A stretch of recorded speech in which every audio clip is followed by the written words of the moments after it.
masuk ke segmen Cara Sehat. Di segmen kali ini kita akan berbagi informasi penanganan di rumah untuk mengatasi nyeri pinggang.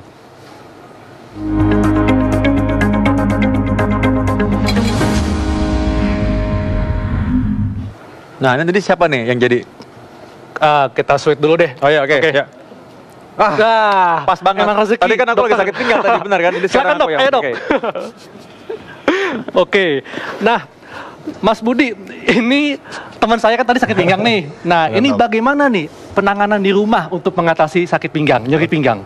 Oke, baik. Ada beberapa tips yang bisa kita lakukan di rumah. Salah satunya adalah, pertama adalah kita posisikan ketika pasien atau orang yang menderita nyeri pinggang itu dalam tempat tidur yang rata. Oke, seperti dengan ini. Posisi telungkup. Betul dok. Ya. Kenapa posisi telungkup? Supaya tulang belakang berada di atas. Oke. Sehingga ketika tulang belakang berada di atas, tekanan pada tulang belakang atau pada pinggang berkurang dok jadinya. Dan untuk posisi kepalanya apakah seperti ini disanggah dengan kedua tangan atau gimana? Bisa juga kita lakukan lebih nyaman ya dok mungkin. Nah seperti ini, kepalanya rebahan dok. Nah seperti ini. Jadi seperti ini yang benar ya? Betul, itu untuk yang langkah pertama. Iya. Langkah berikutnya kita juga bisa berikan juga dengan ice pack atau kompres dingin. Kompres es ya? Betul, contohnya seperti ini dok. Nah, kita berikan pada pinggangnya seperti ini dengan waktu 15 menit. Oke, ini bisa langsung menyentuh kulit atau menggunakan tutup betul. Kita lakukan adalah kita berikan ice pack atau di rumah mungkin bisa dilakukan dengan es batu, dimasukkan dalam plastik kemudian dilapisi kain tipis. Oke. Nah, ini tulisan enak loh ini. Nyaman ya dok? Banget. Gimana dok? Enak rasanya? Oke. Dengan waktu 15 menit ya dok? 15 menit. 15 menit fungsinya adalah untuk mengurangi inflamasi atau peradangan. Oke, jadi bisa untuk menghilangkan merah juga, kemudian nyeri juga ya? Betul dok. Ya, kemudian selain menggunakan ice pack, apalagi nih mas? Nah, langkah berikutnya setelah ice pack kita sudah berikan, kita bisa juga untuk mengurangi tekanan pada pinggang atau nyeri pinggangnya, kita bisa menggunakan korset ya dok ya? Iya. Nah, seperti ini. Kita pakaikan di sini. Oke, nah dok, bagaimana dok cara menggunakan korset yang benar? Jadi korset ini Jadi ini bukan buat bikin langsing ya? Iya. Tapi secara tidak langsung Bisa akan membuat bikin Efek langsing juga? Iya. Oke.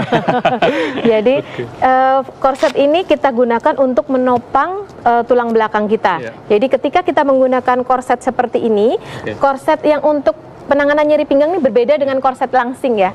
Jadi korsetnya ada bantalannya, ada besinya. Ada besinya di kanan kiri tulang belakang ini. Jadi fungsinya sebagai penopang.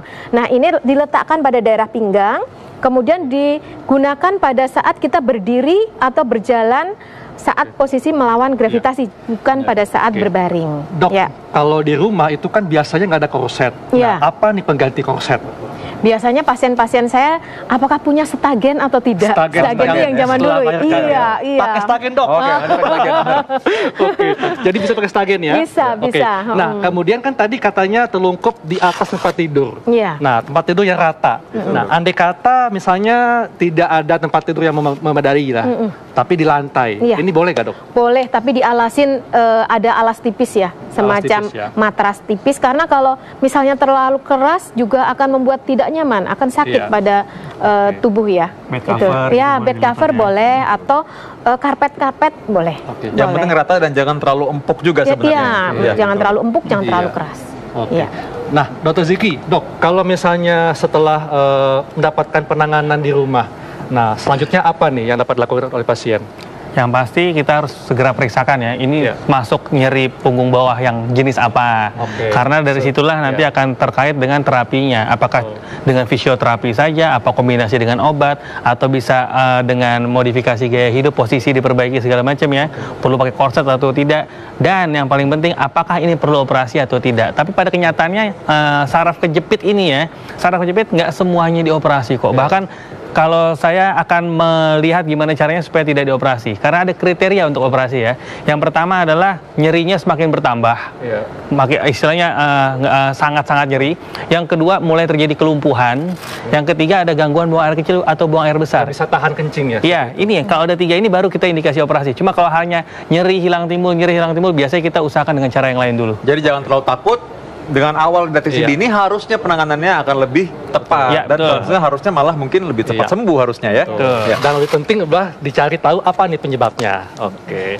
Dan wah dok, ini saking serunya ya, nggak terasa nih. Iya. 1 jam kita sudah membahas semua hal ini dan terima kasih kepada Dr. Ziki, Dr. Rita dan Juga Mas Budi. Terima kasih juga udah menolong saya tadi ya.